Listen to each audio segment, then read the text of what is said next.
Hello, it is December 10th, 2015 at roughly 10 a.m. and I am actually in a much better mood than I was yesterday. Thank God. I had a really long talk with my mother last night about everything, and she kind of like slapped me and was like, "Come on, calm down. Like, things are bad for your sister, but she's not in as bad a place as we thought she was, and there is potential for her to recover. So, like, stop being so mopey," which, I mean, sounds kind of terrible, but sometimes I need to hear that. Sometimes I get, like, caught up in my emotions and my upset, and I just need somebody to slap me and be like, "You're just not processing very well," because I never process very well. It doesn't matter if it's a happy emotion or a sad emotion. I feel everything very intensely, and then I have a very hard time properly processing it and responding to it in like moderated terms. Either I'm usually very even killed. Usually I don't have deep emotional responses to things, have very surface level responses, and I can be like, oh, well, that's this, and it's influenced by that, and moving on. But occasionally things hit me right in the chest, and it's very hard for me to break them down and process them and analyze them. I just kind of get like overwhelmed by whatever emotion is currently slapping me. So sometimes I need somebody to just like shake me. Like, I was very like twitchy and nervous before I went to Ireland for the first time. I was just like, oh my God, what am I doing? I'm making a terrible mistake. This is going to be horrible. This is going to change everything. We're not going to be able to go back to being the sort of friends we were previously, and I care for him a great deal. And what if the actual reality of him makes it impossible for me to enjoy the internet version of him in the future? No, I will be so sad. Why have I done this thing? I should not have done this thing. But then my very good friend Becky was like, stop freaking out. Well, she helped me process for like the entire time I was at her house. It was very sweet of her. She helped me process a lot. And then on my way back from Ireland, I had a similar freak out, like, oh, this actually did change everything, but in a good way, but I'm confused, and I don't know what this means in the future, and I'm happy, but I'm confused. And so then my very good friend Shannon helped me process and like work through all of my like, oh, feelings. I don't know. I don't deal with feelings, generally speaking.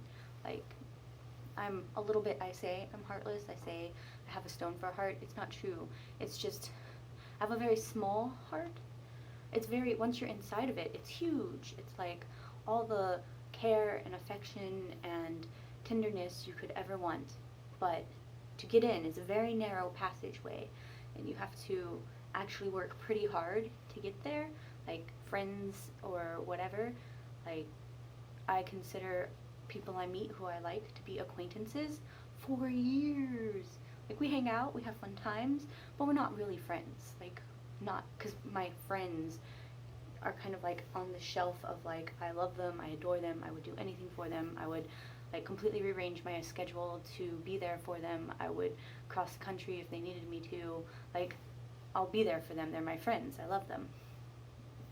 But to get to that level, you have to build a relationship first. You don't just instantly get 110% of my support. You have to actually prove through an established relationship that, you know, yes, we are at this level.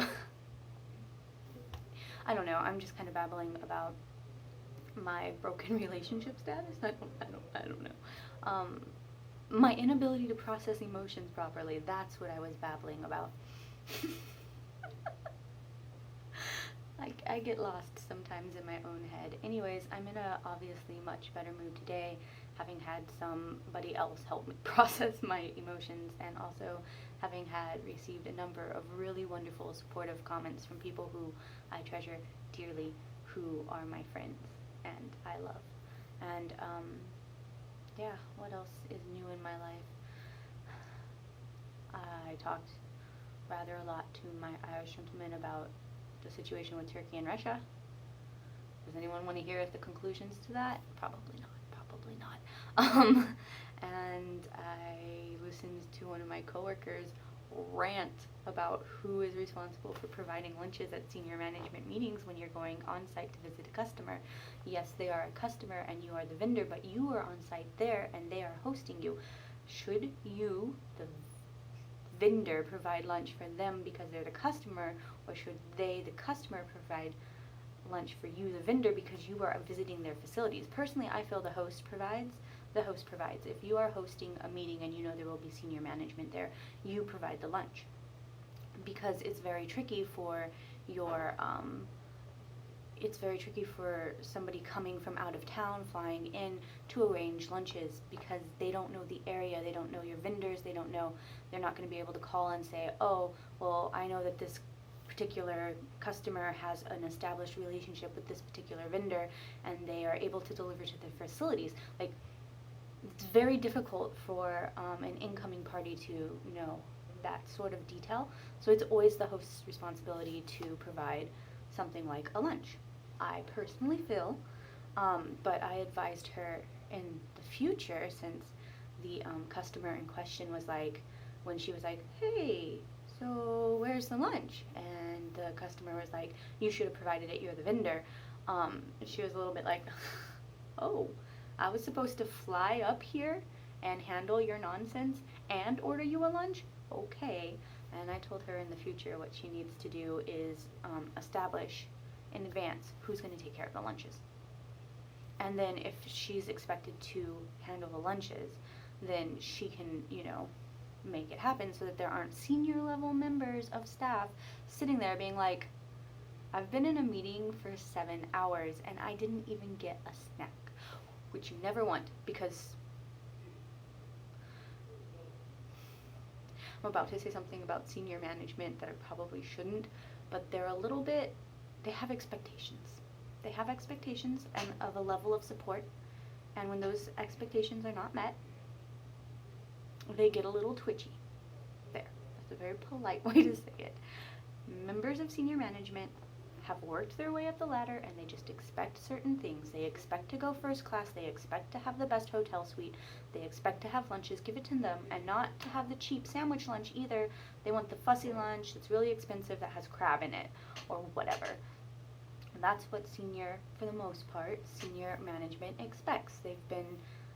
They've raised themselves to that level and that's what they expect. So you provide it to them or else. I'm so glad I don't have to interface with those kinds of people anymore.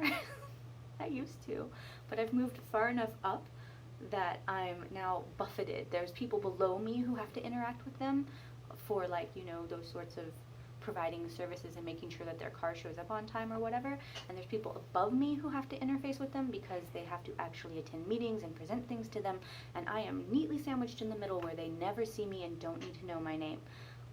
They might see my name on some reports that come across their desk. They might hear about me from some other people saying, oh, the person who's handling this task is Nicole, she'll take care of it, she's really competent, but they don't actually need to see my face for anything.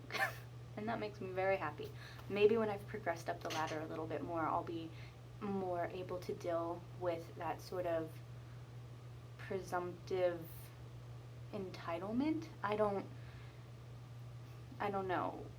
I'm probably going to get my fingers slapped for saying these things. It's not, I'm generalizing, of course. Not everyone is like this. There are some absolutely fabulous members of upper management who you're like, wow, they're just a dream. They have such a high level title and they just bend over backwards for you and they go out of their way to try to make you feel comfortable and I had a member of senior management who always remembered my name and some tidbit about me.